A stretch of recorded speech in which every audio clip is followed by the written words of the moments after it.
வெளியூர்ல இருந்து லாரியில தண்ணி கொண்டு வர்றோம்.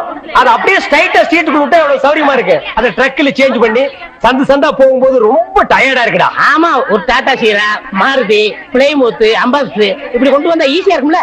எது ஒரே ஒரு பக்கெட் தண்ணி எடுத்து வந்து ஒரு வீட்டுக்கு கக்கூஸ்குள்ள வச்சு ஓடி போயிருதா? உங்ககிட்ட நான் ஐடியா கேட்டேன் பாரு. என்ன கேக்குறா? போய் தண்ணி விடுறா.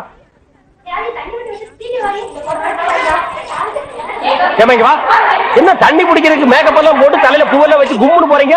என்ன பண்ணி தொலைறது? இப்படி போனதான் உங்க முதலாளி தண்ணி விடுறேன்னு சொல்றாரு. என்ன முதலாளியா? அந்த நாய் அப்படியே சொல்லிச்சு. நீ போ, நான் வர்றேன். சும்மா எங்க சண்டை போடாதீங்க, எல்லாம் லைன்ல நில்லுங்க. வயசு பொண்ணு எல்லாம் முன்னாடி வாங்க, ஓடுல அடி கூட பின்னாடி போங்க.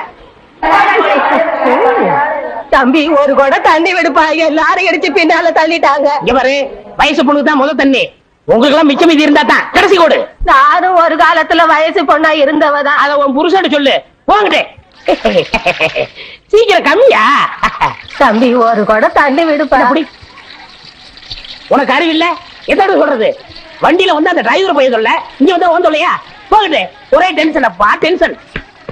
யாராவது அண்ணன்? என்னடா வெண்ண ஆளை பார்த்தா அண்ணன், பாக்கலன்னா டிரைவர் பயலா? அந்த எழுத்தாப்புல வந்து லாரி டிரைவர். அடச்சி நாயே, எதிரில வர்ற லாரி பார்த்து ஓட்ட வேண்டியது ஏன் வேலை? நீ ஏன்டா பாக்குற? நாக்கு உளர்ந்துச்சுனே. மாவனை உளறதுக்கு நாக்கே இல்லாம பண்ணிடுவேன். ஏண்டா ஐஸ்ல வச்ச டெட் பாடி மாதிரி ஒரு உருவத்தை வச்சுக்கிட்டு தண்ணி பிடிக்க வர்ற போற பொண்ணு கிட்ட அழிச்சாட்டிமா பண்ற? ஒரு கலைஞர் அழக ரசிக்கிறது. ஈனோ செருப்பு பிஞ்சு போயிரும். யூனோ இங்க பாரு, இனிமே பெருசு சிறுசு வித்தியாசம் பார்த்து தண்ணி விட்ட மாவனை உன் மூஞ்சில மார்க் போட்டுருவேன்.